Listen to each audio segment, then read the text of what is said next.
朗的復仇名單正式的出爐，等一下會看到有哪一些元首的大頭的名字被列在這個復仇名單當中哦。尤其現在要特別關注的，川普成為了頭號的獵物。但是呢，在此刻，美國情報單位反咬說，這樣子透露說這個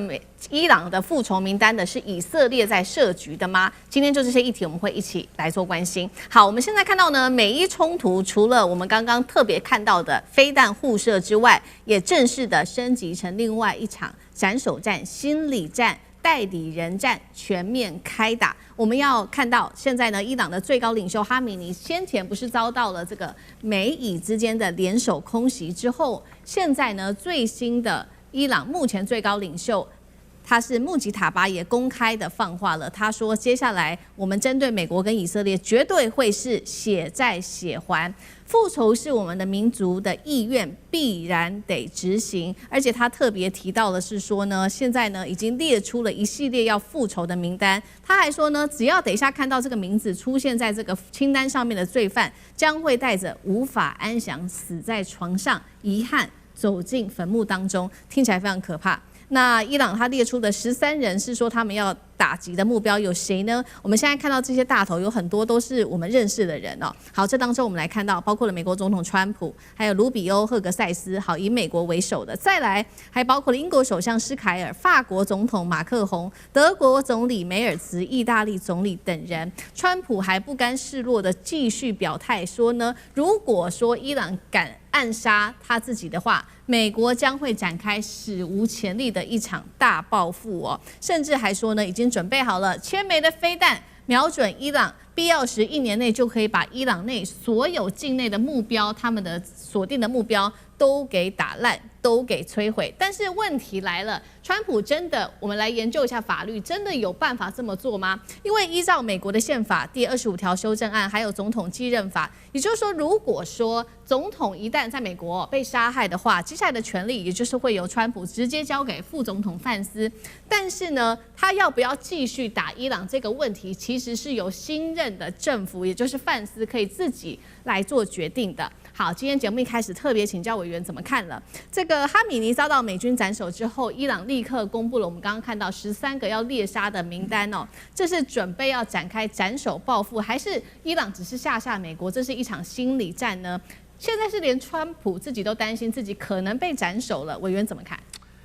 對，我覺得大家應該要認真的注意一下，從7月4號到7月9號這6天哦，就是哈米尼的整個這個喪禮的過程哦。那麼這個過程當中，我剛才跟大家提到的，他不僅是在伊朗，他還到了伊拉克，到了什葉派的聖城哦。所以他從伊朗跨境到伊拉克，總共走了5個聖城，包含伊拉克。所以在伊拉克的聖城裡頭，你看到現場的場面，不是只有伊朗的國旗，還有伊拉克的國旗在那裡。所以他現在已經是幾乎成為整個什葉派哦，大家同仇敵愾啊，要求這個西方勢力要血債血償的這種壓力了。那麼甚至呢，我們看到了一些網絡上傳的一些影片，當然我不曉得真實性是不是真的。阿拉格旗走在路上就被民眾丟石頭啊，所以這代表說，在那個氛圍之下，然後全場這個1500萬到2000萬在這6天這個來送葬的民眾裡頭，大家捶胸頓足的痛哭，然後要求對美國一定要血債血償，要死戰到底哦。所以這等於是對伊朗來講，它是經過了另外一場的在大家全民的心理動員哦。就大家認為說，這場戰爭我們就不惜一切代價都要跟美國分個勝負，甚至連主和派他們都不願意接受。為什麼要跟美國談哦？就一定要叫這個打垮美國，叫川普去死。現在幾乎已經成為伊朗全民的共識了。所以在這種情況之下，主戰派的勢力抬頭了。那麼當然，這個你說這個穆吉塔巴，還有他周遭的這個革命衛隊的官員，這些人現在是掌握了實際的權力啊，所以他們必須要有所動作啊。所以這個所謂的13人名單這樣的公布出來並不意外，因為基本上都是一個全民期待的情況之下，大家去看一下那個畫面跟這個媒體採訪的這個鏡頭，那個簽的那個布條就直接是川普去死哦。所以基本上主戰派必須有動作，那麼才能讓民眾的這個怒火至少大家可以知道說政府看到了有一個宣洩的這個方向。那麼第二個重點來了。第二個重點就是，川普還是活在他那個迪士尼的那個樂園裡頭。就川普看到那個畫面之後，川普說：“哇哦，我不知道原來哈米尼這麼受民眾的歡迎，我以為大家都想要推翻他。然後接着他看到媒體播放了這個民眾在那裡哭的畫面，他說這一定是假哭。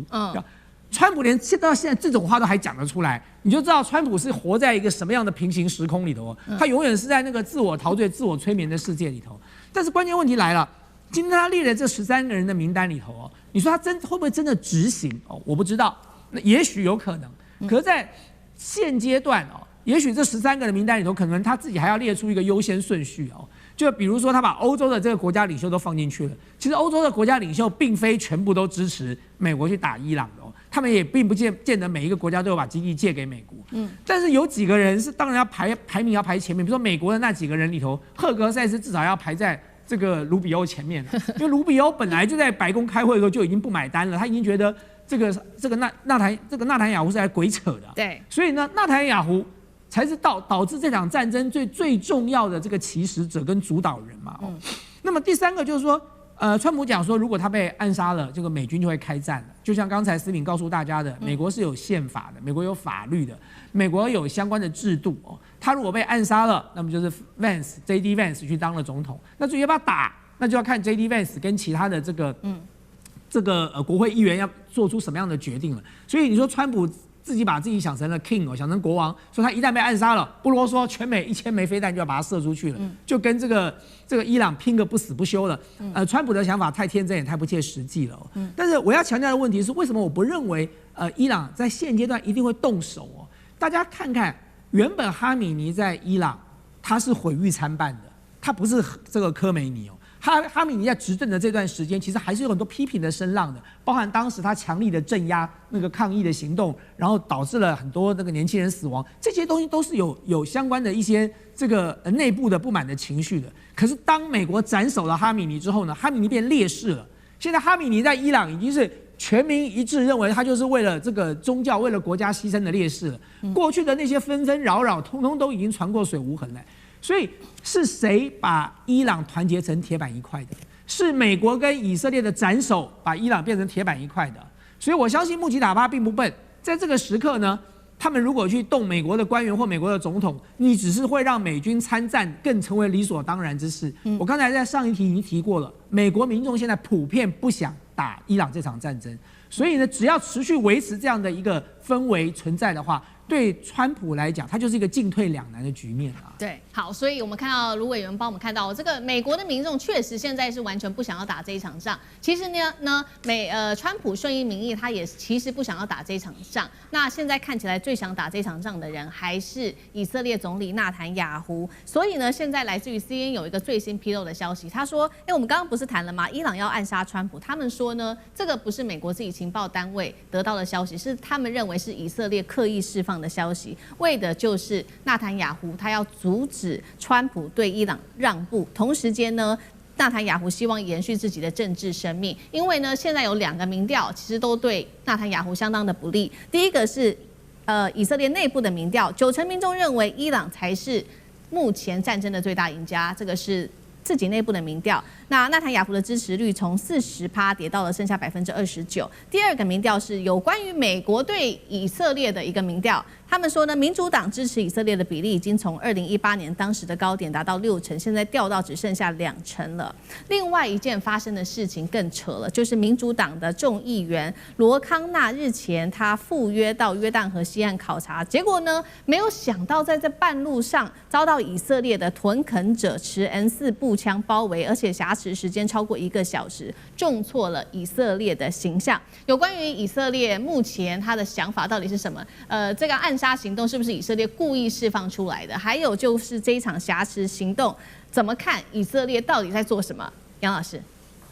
我覺得內塔尼亞胡在10月7號接下來的選舉，他大概就沒有辦法再繼續的組內閣擔任總理了。以現在他的這個民調的發展，加上在加薩的大屠殺，還有讓美國跟以色列進入到跟伊朗的這個戰爭。尤其是2月28號49名伊朗高層的，就是斬首行動，但最後呢，是美國的軍事戰爭失利，然後呢，草草的結束收場。而這後續對於整個中東的情勢，伊朗在中東的地位，其實基本上是美國跟以色列這個主動造成的。因此，現在在10月7號之後，新的以色列的政府，我覺得至少會稍微理性一點，但保守以及反伊朗這是不會變的。那至於在就是屯墾區的地方，我個人也去過以色列的屯墾區，我也去過就是戈蘭高地。那以色列的屯墾區哦，其實那個就好像是台灣的大台北華城一樣的，那事實上是很漂亮的。而在這種就是丘陵地之間，你就看到另外一個距離不遠的地方，就是巴勒斯坦的等於是聚集的地方。事實上，那就好像進入到法櫃奇兵的電影，那種時間的穿梭哈，你很難以想象在這一個地方有這樣子的情況。而在這樣子的情況，其實是累積了上千年，他們這幾乎是不毛之地的歷史、文明、宗教的這種鬥爭。所以屯墾區有很多人是從海外，不是以色列人，有海外甚至從紐約的這些就是以色列的這些聚集的地方回到以色列的。所以有些人還是具有美國籍的，相當的就是宗教傾向，相当的就是基本教義派。那這個當然可以理解，他們面臨到覺得自己是一方面是在宗教的驅使之下，但另外一方面呢，生命也受到威脅。但是這並不因此讓你可以去針对巴勒斯坦人進行接近是屠殺迫害的這種作為啊。尤其是加沙戰爭。所以我是覺得，在美國呢，對以色列的這個重視會不會消減？會。但不會完全的改變。3個因素，第一個，共和黨還是會全力的支持的，因為裡面有福音派的這個角色，這是關鍵。那第二個，我覺得政治的，就是這些精英呢，受到猶太金主的影響。對，那錢決定一切嘛。第三個，以色列在中東的角色仍然是美國重要的戰略利益所在，所以他不會完全是放棄以色列。那當然，他不會再去發動一次大屠殺，或者是對伊朗的全面戰爭。那但是呢，對於以色列的安全，我覺得他們會還是持續的重視的。好，这個是我們持續看到這個美國跟以色列持續的強勢的對伊朗做出最大的施壓。那伊朗就說了，這個13人的報復名單我們都列好了，就看接下來怎麼做。這個是在軍事伊朗的威脅。第二個事情是在另外一個層面，就是經濟上，伊朗同樣對美以持續的施壓。那施壓的點就是鎖住最新消息，我們都知道，伊朗現在把這個全球的能源命脈，也就是荷姆茲海峽，給它封鎖住了。那麼，伊朗的最高領袖顧問他也放話說，荷姆茲的重要性勝過數十枚的原子彈。華爾街日報說呢，伊朗現在不只是要守住荷姆茲海峽，重要的是要夾荷姆茲海峽以令中東。那麼，更值得注意的時候，這一場戰爭，我們知道剛開始的時候，美國跟以色列天天喊着要推翻伊朗的政權，解除核武，但是這兩個問題現在都沒有人在討論了。我們這個節目談了非常久的時間，我們看到美以現在都在討論荷姆茲海峽的問題。接下來美軍會怎麼做？難道是軍力持續這個強行壓入荷姆茲海峽來把它打通嗎？那艦長怎麼看？我們看到啊，現在美國跟伊朗之間最大的一個爭執點啊，也就是他們簽了一個很爛的諒解備忘錄。那尤其是諒解備忘錄裡面的第5條，這第5條裡面寫得非常清楚啊。也就是誰來負責 arrangement， 就是誰來負責那個安排這個商船通過這一個波斯灣跟阿曼海之間的一個霍姆茲海峽，是伊朗啊。那所以伊朗就覺得我們當初簽好了，那應該是我來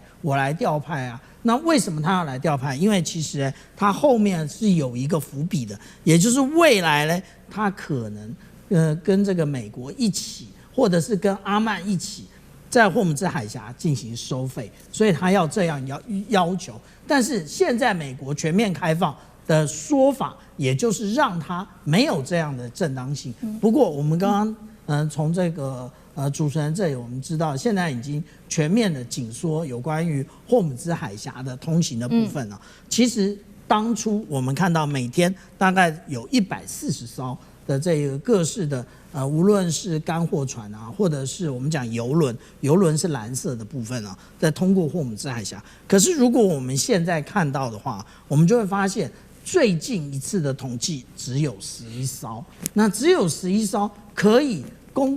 供給這個世界上面，無論是乾貨，無論是這個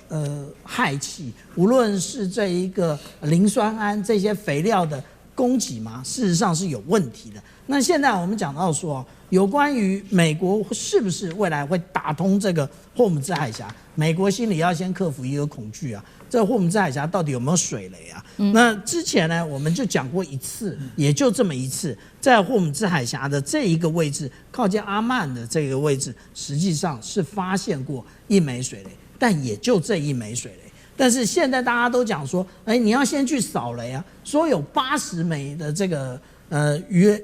水雷布放在那邊。但是我有個疑問啊，前一段時間我們看到這個來來去去這麼多的郵輪，為什麼都沒有人命中？